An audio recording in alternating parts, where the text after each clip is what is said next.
आस्था का महापर्व महाकुंभ 2025 13 जनवरी से लेकर 26 फरवरी 2025 तक चलेगा।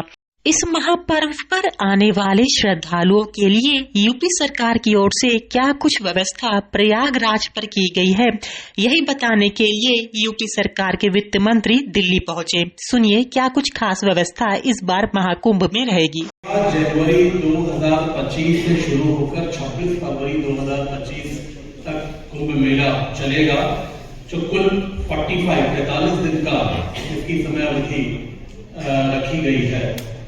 इसमें इस 45 दिन में कुछ विशेष तिथियां हैं, जहां जिसको हम लोग शाही स्नान के रूप में भी कह सकते हैं, और जो प्रमुख तिथियां हैं जिनको विशेष स्नान पर्व जिनको कहा जाता है, वो ऐसी करीब 6 तिथियां हैं, जिसमें सबसे पहले पौष पूर्णिमा है, जो 13 जनवरी 2025 को स्नान होगा।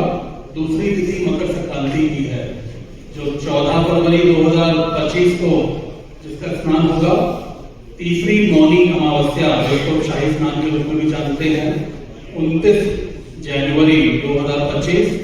बसंत पंचमी 3 फरवरी 2025। माघी पूर्णिमा 12 फरवरी 2025 और महाशिवरात्रि 26 फरवरी 2025। ये 6 प्रमुख स्नान पर्व हैं कुल 45 दिनों में। इसी के साथ ही साथ मैंने जब इंफ्रास्ट्रक्चर की बात करी, तो ये जो महाकुंभ आयोजित हो रहा है, ये करीब पूरे ये टोटल जो एरिया है, क्षेत्रफल जिसमें ये मेला लगेगा, ये 4000 हेक्टेयर भूमि पर इस मेले का आयोजन हो रहा है। और इस 4000 हेक्टेयर को 25 सेक्टरों में बांटा गया है। पार्किंग की सुविधा जो लगभग 1850 हेक्टेयर से अधिक की, जो श्रद्धालु आएंगे, जो और भी जो बाहर से लोग आ रहे हैं, उनके पार्किंग की व्यवस्था के लिए इतने हेक्टेयर भूमि की अच्छा चिन्हित किया गया है। और इसी के साथ रेल ओवरहेड ब्रिजेस जो करीब 14 ROBs को बनाने का काम चल रहा है।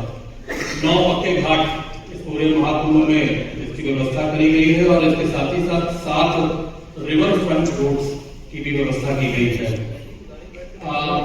स्थायी घाट की अगर मैं बात करूं, तो वो 12 किलोमीटर के करीब स्थायी घाट की भी हम लोग व्यवस्था कर रहे हैं। और श्रद्धालुओं के आने के लिए 7000 रोडवेज बस की व्यवस्था की गई है। 7 बस स्टैंड हैं और 142 से अधिक सड़कों को चौड़ीकरण का काम उत्तर प्रदेश सरकार द्वारा किया जा रहा है।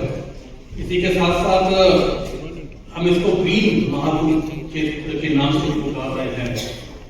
जब अमृत कलश मंथन हुआ था, उसकी कुछ बूंदें उज्जैन में, नासिक में, हरिद्वार में और प्रयागराज में गिरी थी। जहां तक सुरक्षा की बात है, उसमें पर्याप्त व्यवस्था की गई है।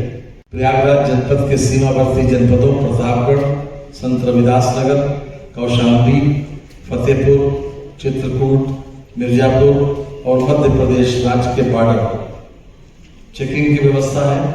सुरक्षा चक्र द्वितीय, जनपद की सीमा पर चेकिंग, सुरक्षा चक्र तृतीय, शहर के संवेदनशील स्थानों पर चेकिंग, सुरक्षा चक्र चतुर्थ, कुंभ क्षेत्र के निकटवर्ती शहरी क्षेत्रों में चेकिंग, सुरक्षा चक्र पंचम, मेला क्षेत्र आउटर गार्डन, सुरक्षा चक्र षष्ठम 6, मेला क्षेत्र इनर गार्डन चेकिंग, सुरक्षा चक्र 7, मेला क्षेत्र आइसोलेशन गार्डन।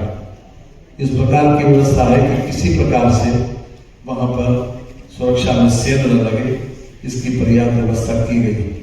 डिजिटल खोया पाया केंद्र, स्वच्छता एवं टेंटों की ICT निगरानी, भूमि और सुविधा आवंटन के लिए सॉफ्टवेयर, बहुभाषीय डिजिटल साइनेज, BMD स्वचालित राशन आपूर्ति प्रणाली, ड्रोन आधारित निगरानी और आपदा प्रबंधन 530 परियोजनाओं की निगरानी का live software, inventory tracking system और सभी स्थलों का गूगल मैप पर एकीकरण किया गया है। टोटल 44 घाट है। पिछले 35 घाट पुराने हैं, 9 घाटों का निर्माण नया किया गया है।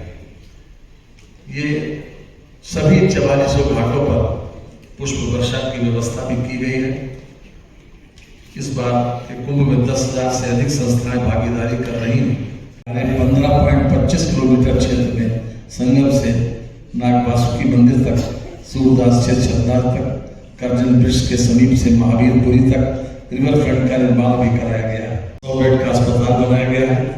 20 बेड के 2 और 8 बेड के छोटे अस्पताल भी तैयार किए गए हैं अलग से।